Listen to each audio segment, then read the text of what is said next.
All right, it's about 7 o'clock and day 105.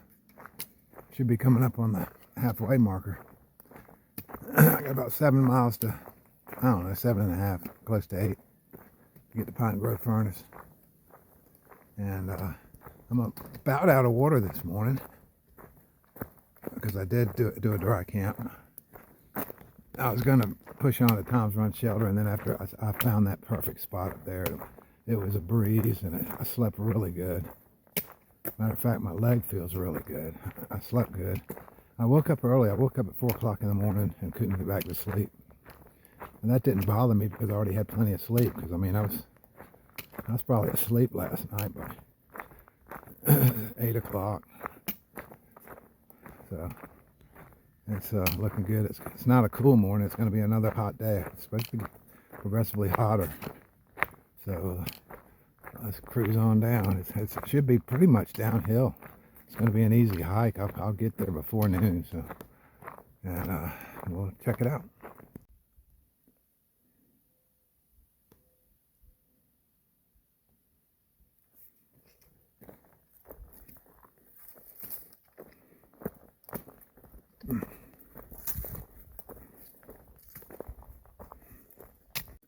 I guess the soil's kind of rocky up here, but there's not a big thick canopy.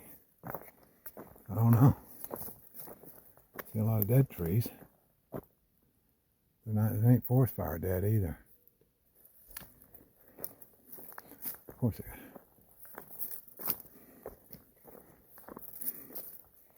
but this makes for a lot of sunlight. Getting a lot of sun instead of just makes it hotter. More sun that comes through the canopy.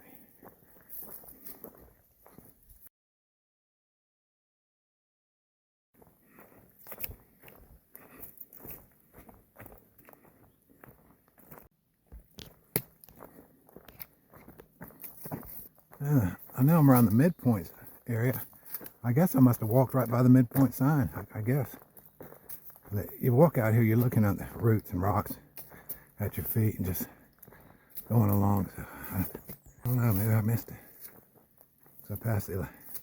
Somebody put 1100 in the rocks. But with new trails, closing down old trails for vegetation restoration on some parts, and then detours like Hurricane Helene. The midpoint of the trail changes every year, but Pine Furnace, where I'm coming up on, that's considered the halfway area. So I'm in the halfway area. I'm gonna turn down. We got rooks. Well, I guess I did miss that midpoint sign. I had my head down and went right by. Because it ain't around here. I'm well past the midway. Rooks. Appalachian Trail. All shelters, areas, and tent sites along the Appalachian Trail are for backpacking use only. Car camping is strictly prohibited and enforced. So if you're caught packing your car on your backpack, taking it out and camping with that car at the shelter, you're in trouble because it's strictly enforced out here. Wait a minute. If you put your car in your backpack, it's still backpacking. So yeah, I don't understand it. All right.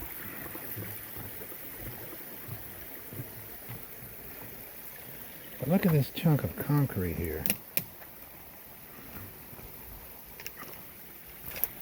I mean, that's a concrete header.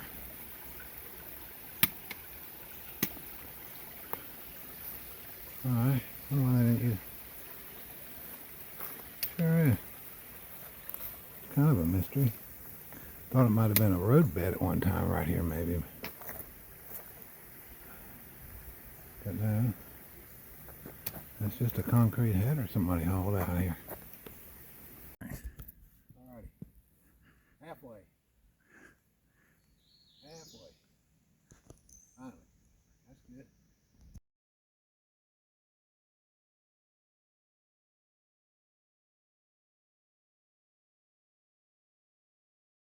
Go eat those rats. Baby birds.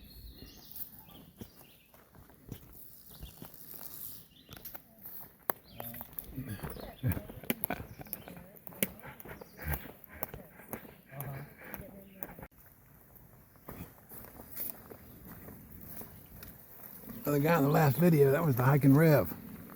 I took a picture of. He's been doing videos. He's a retired California reverend. He's got a YouTube channel. He's pretty popular. Got thousands of subscribers. He's through hiking the trail this year.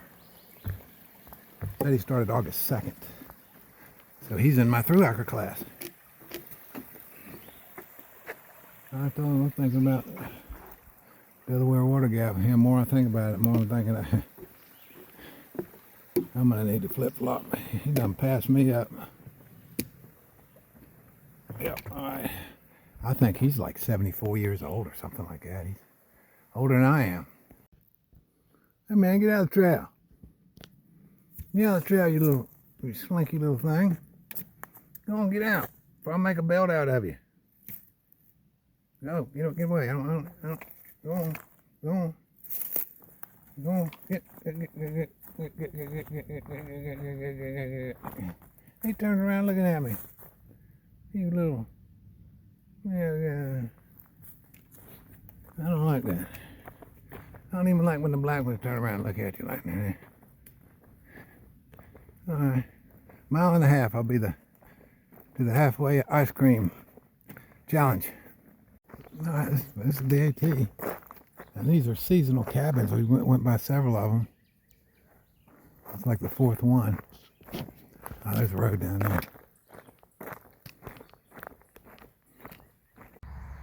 Now, how would you like your... This is the driveway to your cabin. There's a few cabins up there. But this is the road. That's your driveway. It's the name of your driveway.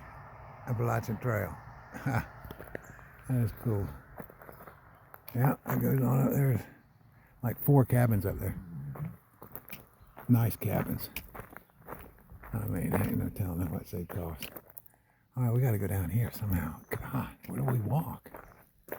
Yeah. You gotta walk like this on that road, I guess so. Now the town is on this road, but before it goes around this curve up here where it gets dangerous, it cuts back in to the right. I mean, the store is on this road up there. But we're going to go into the woods here to the right here, not just not 150 yards, I think. Alright, we're off that road. We're heading to the Pine Grove Stearns General Store. That's what it says. And that's where we're heading. And there's a blaze there, so let's go.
haunted mansion.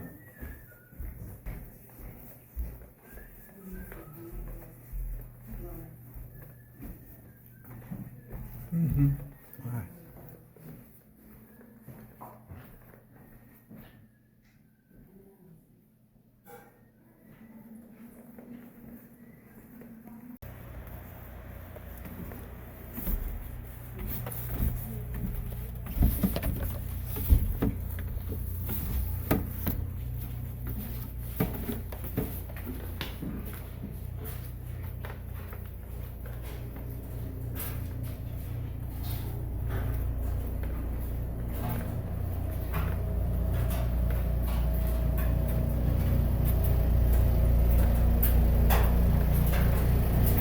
Hey, this is the hiker laundry down here in this building. I'm the only one down here right now. And getting my clothes finished up. And this building was built back in the 1700s. It's called Iron Masters. And the Iron Masters Mansion House. But it was used for, they made cannon shot. They smelted iron out here in this area. And that was to make cannons and cannonballs and stuff like that. So kind of interesting, this flat rock. This was laid by people back in the time of George Washington when this rock was laid here. Down in the basement, this is the hiker laundry down here in the basement. Let me change these clothes out. It cost me $30 for the bunk, $5 for a shower, which I've already taken, and that includes getting my laundry done. Alright, we'll be back in a few minutes to check on that. I want to hurry up. I want to get over there and get another hamburger from that grill before it closes. Alright, correction. This was built in 1827. It took 1827 to 1829 to build it. 2 years. This is Fuller Lake, which is down there. That's the ore pit. Okay, yeah. All right. These are Appalachian Trail hikers that have stayed here. Huh. Fuller's Lake ore pit, 1875. I get the iron. All right. No, I just got right at the caretaker, just talked to her, and the state of Pennsylvania owns this. The caretakers, this is the state of Pennsylvania that owns this building.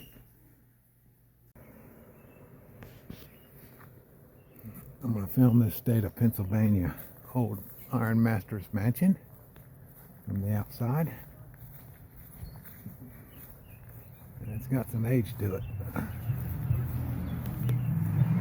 Designated spots, but they're few and far between. So at 11:20 is the beginning of the spot. AT that went up there. Right. And there's a shelter, or a hostel rather, Lisa's Hostel in 5 miles. That's ridiculous. So I'm looking. There's nothing in the way of water. That's at 11:20. There's no place to camp, no place to get water. It's either dry or it's dead. It's not drinkable. I'll say they worked. They worked for script, and then had to use the company store to buy their goods back in the 1800s. Yep. There's the ironworks.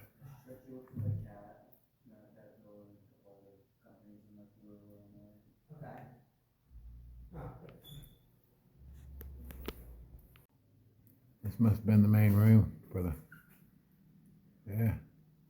Well, this must have been fancy back in the 1800s. See what their view would have been like in here.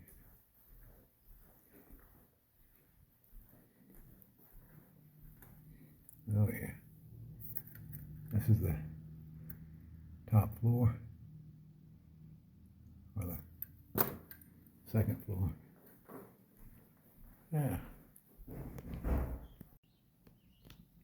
All right, it's almost 7 o'clock. I'm sitting on the old mansion's porch here. If you look here, this is what the view would have been from this mansion. Might get a look at it when I walk out of here in the morning, but there would have no doubt all that area down there would have been cleared. All those trees would have been cleared out. They would have used all that for firewood. All these old buildings, the state owns now, is what I was told, and this is all state property, or a lot of this is, and which is pretty cool. Now on down there, there was a quarry. They had a company store here. All the workers would have worked. There was about 30 log cabins down below this mansion, down that cleared area, and down, you see the mountain where it comes down. The quarry was down there near the bottom, and it's where they had a smelting operation that went on, and there was a need for iron to make cannon and cannonballs and all that stuff back in the 1800s. So that's what this was for. I think this was built in 1827. Took 2 years to build this mansion, from 1827 to 1829, and it's run by the state now. Look at the flat rock. Everything was made with flat rock. And then they got the old brick here. It's a magnificent structure with these high ceilings. And yeah, pretty nice. But in the morning, my next town is Boiling Springs. It's only about 20 miles. And there's a zone there that when I get, after I'm going to hike about 14 miles, it'll be the last place I can get water. Then I can go on down into Boiling Springs, and that's where I'll resupply again. And I'll probably resupply pretty good there. But after that, I've got to stock up with water. It's going to be really hot, and there's no place to get, it's a challenging area. There's no place to get water, and I cannot camp for, I think, 15 miles, something like that. So it's 14 or 15 miles. No water and no camping, because the corridor is that shallow there, or that short. So I got to come out of Boiling Springs. Oh, it's gonna, if I can't get in a hostel or something in Boiling Springs, then that's gonna be a mess. I'll end up night hiking, but so it's gonna be a challenge.